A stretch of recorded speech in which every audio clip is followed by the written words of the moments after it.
Bueno, buenas tardes. Por cierto, ahorita estábamos hablando de eso un poco, que es arquitectura, ¿verdad? Creo que al fin y al cabo generamos una profesión que tiene que materializar cosas, ¿verdad? Pero que a través de esa materialización existen varios procesos que no son visibles y que son procesos que tienen que tener un fortalecimiento adecuado. La arquitectura tiene que convertirse en una excusa para generar relaciones humanas. El arquitecto tiene que crear espacios para mejorar la vida de las personas, y a veces la arquitectura no hace eso.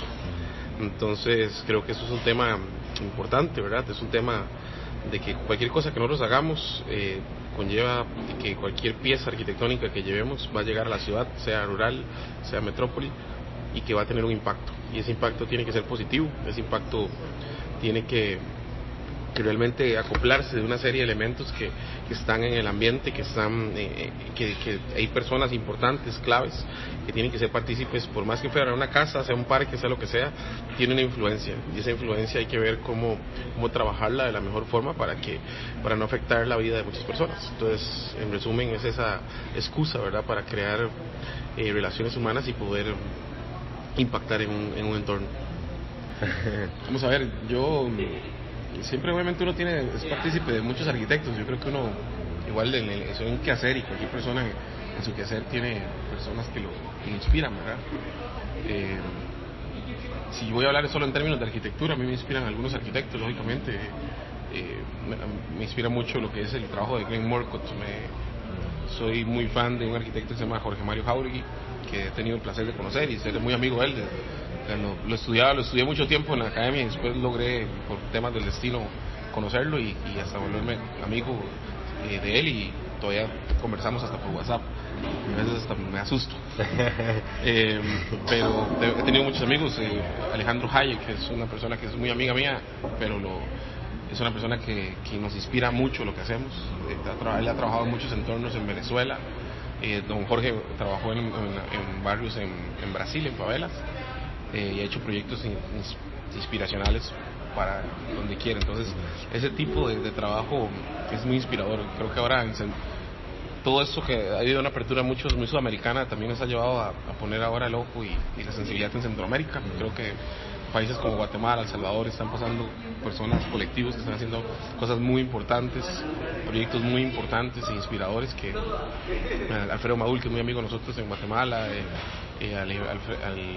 Paredes y Alemán, tiene dos proyectos bellísimos en temas de arquitectura social, y creo que está pasando mucho eso. Creo que a nivel arquitectónico esas personas me inspiran. A nivel de vida me inspira Alicia Vilés de la Carpio, por decirlo así, la líder comunitaria con la que se creó el proyecto CIFAIS, una vocera, Marisa Estela, que es su aliada y la directora del CIFAIS. Esas son personas que le inspiran a uno, o sea, son personas que están ahí en la órbita, no son arquitectas, pero son más que eso, yo creo, son más potentes que cualquier otra cosa, y son personas que te inspiran, que te llenan. Yo creo que hay por ahí muchas, aparte de mi mamá, mi papá, que son personas que siempre me inspiraron. Creo que uno tiene varios referentes que son ahí. Últimamente creo que tengo más referentes no arquitectos que arquitectos. Sí, de dar cuenta uno del valor el valor, y también en lo que trabajamos, ¿verdad? Yo creo que también estar enganchado con distintas personas, con distintas profesiones, con distintos saberes, te empieza a enganchar, que de repente te empiezan a interesar más otras cosas que la misma profesión, ¿verdad? Creo que al final no es un tema de arquitectura, sino es un tema de impacto, y en el impacto juegan muchas personas, no solo la arquitectura. Yo creo que a mí me encantaría hablar con Mies.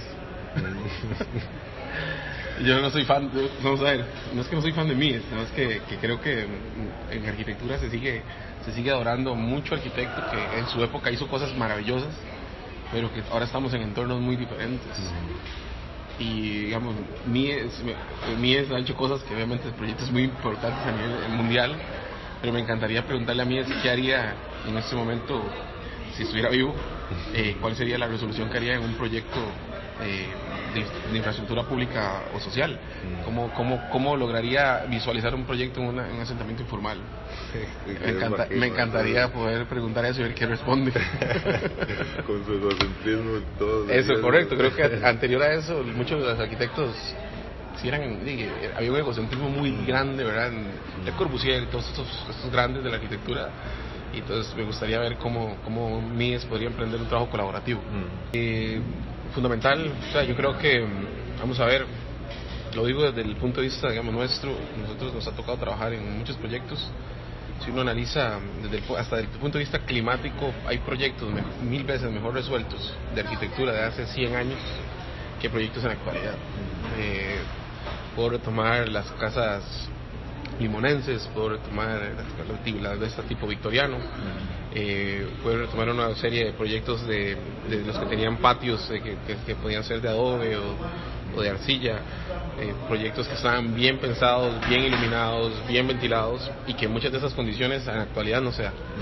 Que ahora que hablábamos del tema de la inmobiliaria, creo que la inmobiliaria también ha pecado mucho en eso.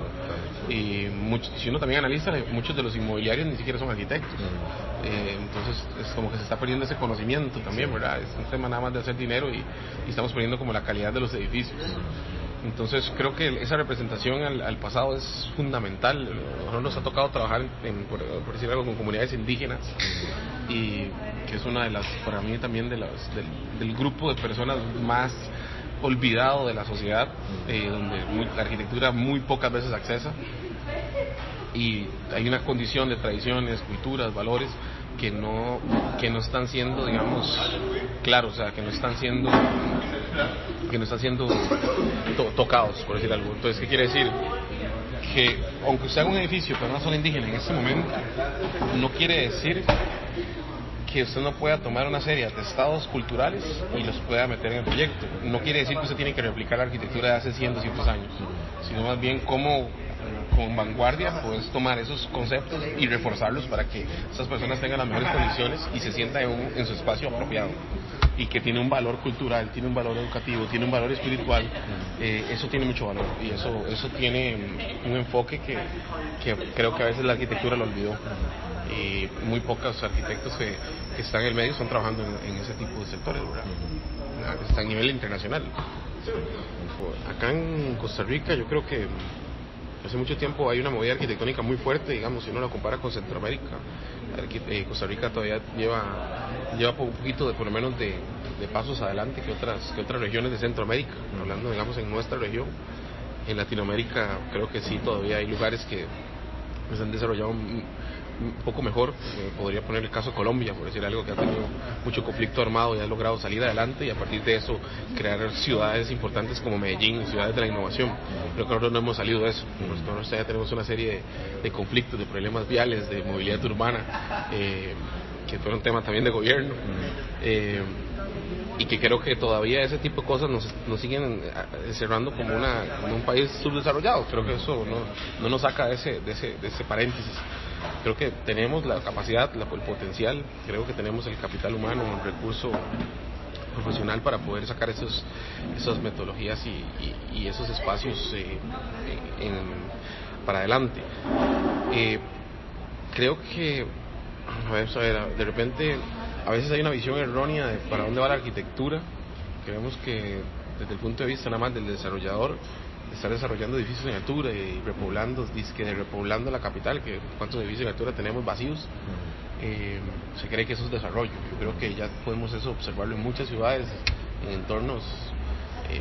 Tenemos a Panamá a la par, tenemos otras ciudades que se pueden ver, europeas, gringas, que la densidad no es lo mejor, ¿verdad? Creemos que ahorita, yo creo que Costa Rica está ahorita en una escala perfecta para tomar una dirección de poder convertirse en un ejemplo de lo que realmente podría ser una ciudad sostenible.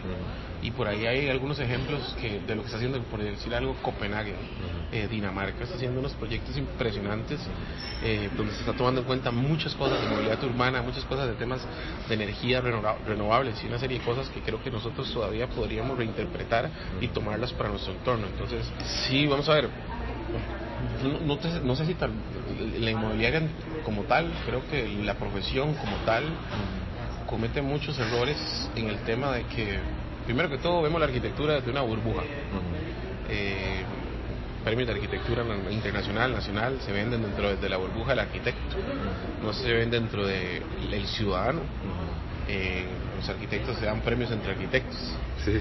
Los arquitectos, claro, si uno analiza la arquitectura en este momento, lo que realmente está diseñado en la arquitectura no es ni un 2% de la población mundial. Nosotros impactamos en un medio muy pequeño, y creo que esa es una de las deficiencias más grandes que tiene nuestra profesión, cuando la totalidad del mundo está construida, ¿no? Bueno, por lo menos la parte urbana está construida, y los arquitectos no hemos tenido tanta injerencia en eso. 3/4 partes del mundo viven en asentamientos informales, sin marcos normativos, sin arquitectos, sin ingenieros, sin técnicos. Algo está pasando, ¿verdad? Y esas personas, por más que vivan en un espacio bastante vulnerable, viven día a día y sobreviven día a día, y no necesitan de un arquitecto para vivir.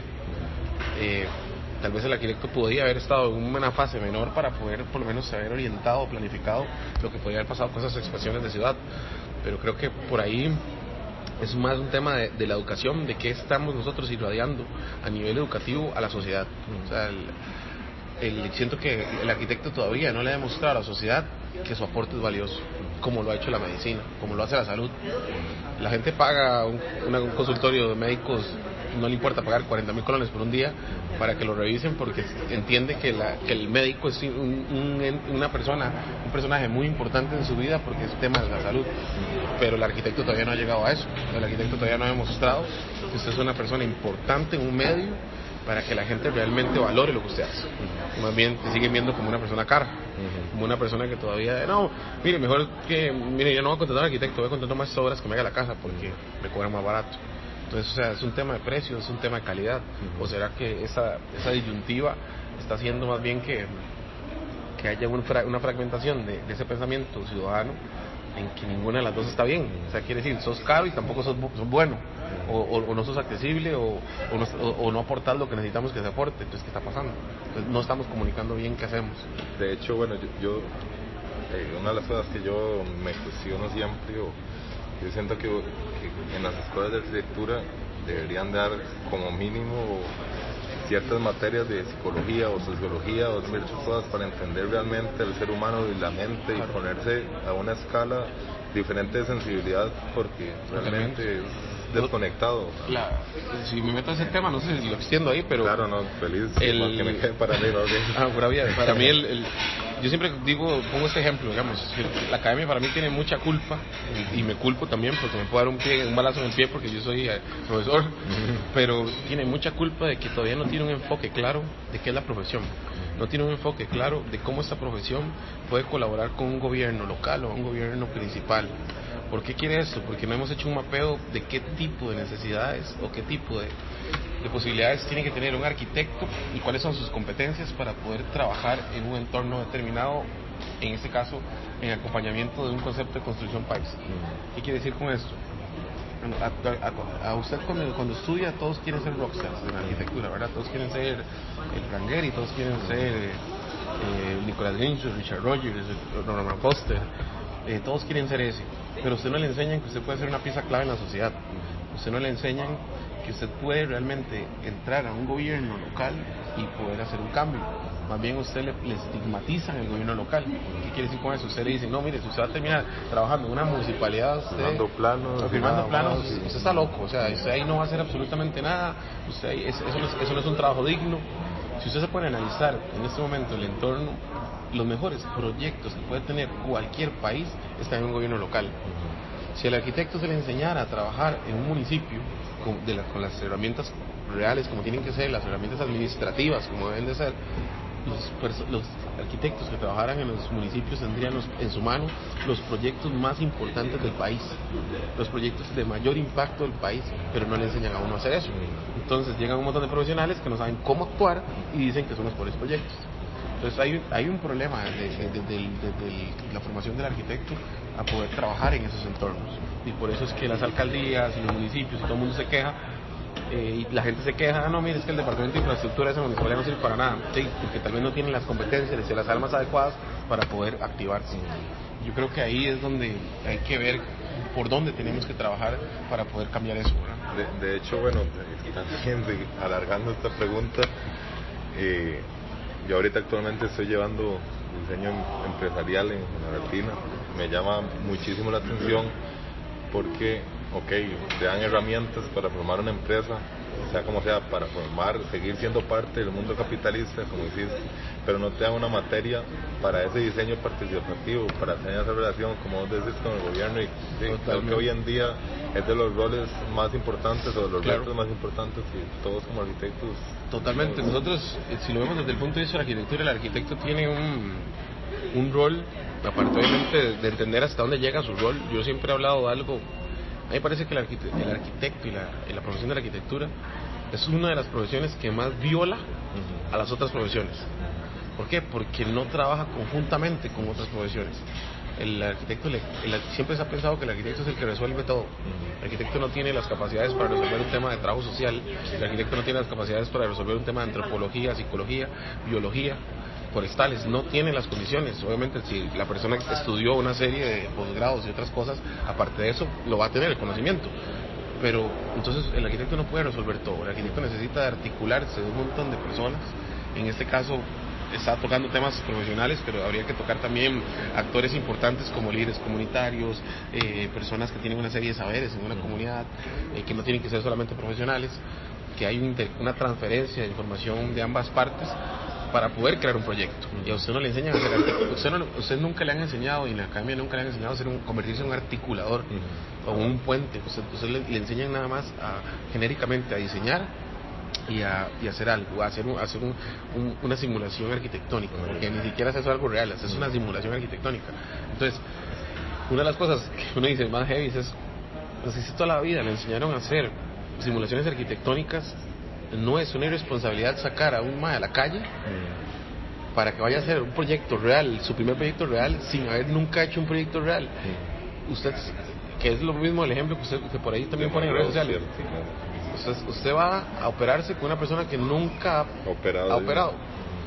Es que sí, es igual, o sea, es una irresponsabilidad. O sea, como vas a construir un edificio que tal vez lo ven en 100 personas y nunca has hecho nada más que eso. Y lo peor es que sucede, en nuestro país sucede, no hay filtros.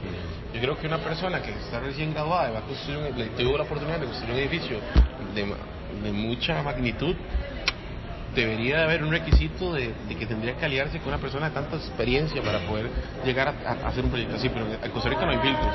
Cualquier persona recién graduada perfectamente podría firmar un edificio de 100 pisos.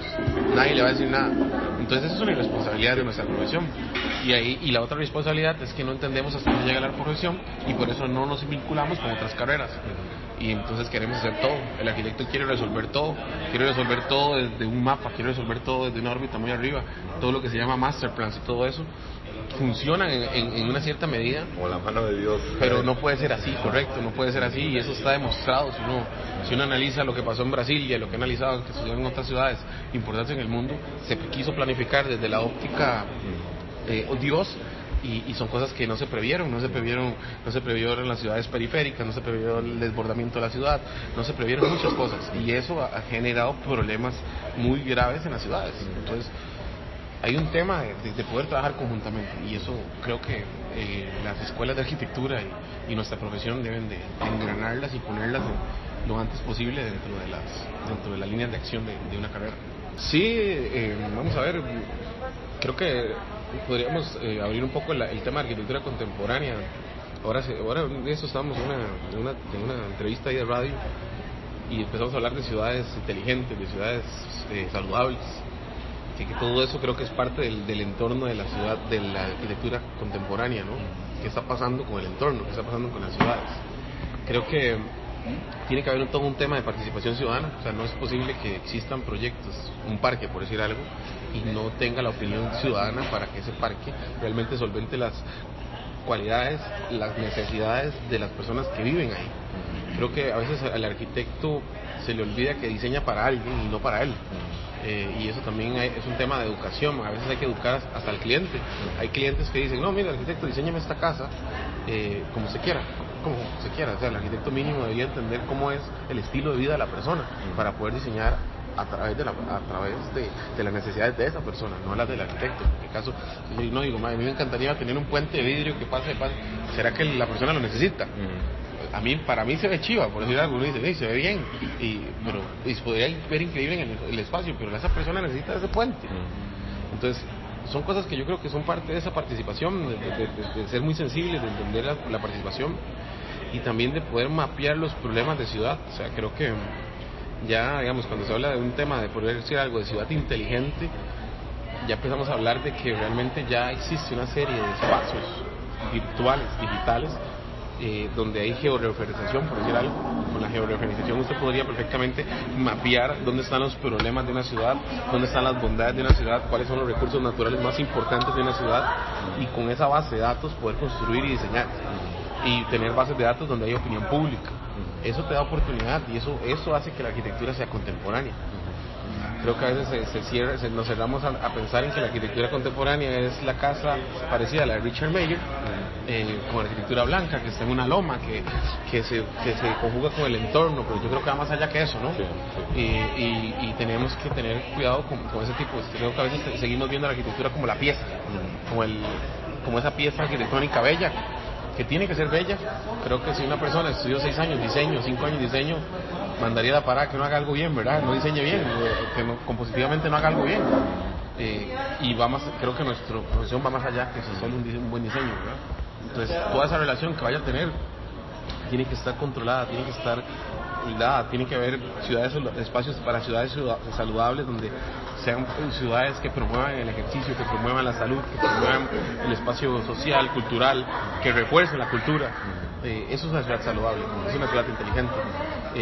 Creo que para mí volviendo a la pregunta, hace como 3 preguntas, ese es el rumbo de la arquitectura que debería tener nuestro entorno. Y por ahí creo que deberíamos de andar disparando. Y creo que vamos a ver, la sociedad tiene que entender cuál es nuestro rol, y a nosotros nos toca, vamos a ver, que le preguntes no miras al revés, ¿verdad? Sí, pero lo que hablamos ahora, vamos a ver, seguimos viviendo como en nuestro mundo. Se hacen un montón de foros de arquitectura para arquitectos.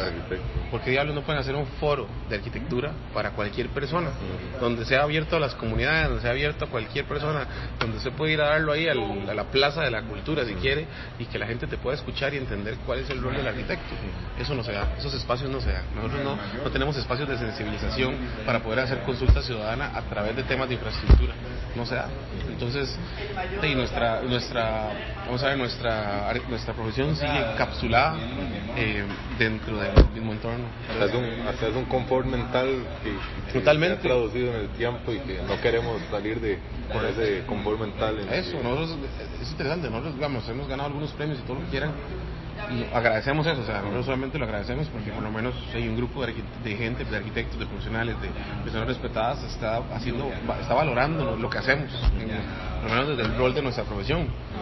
Pero yo creo que, yo siempre he dicho, me parece que el premio más importante de la arquitectura no debería ser el Pritzker. El premio más importante de la arquitectura debería existir el premio, no sé, el premio a la humanidad. Personas que validaron tu edificio y que votan de que ese edificio funciona. Sí, las personas que lo usan, lo valoren y voten y digan, este edificio es impresionante, por esto y eso.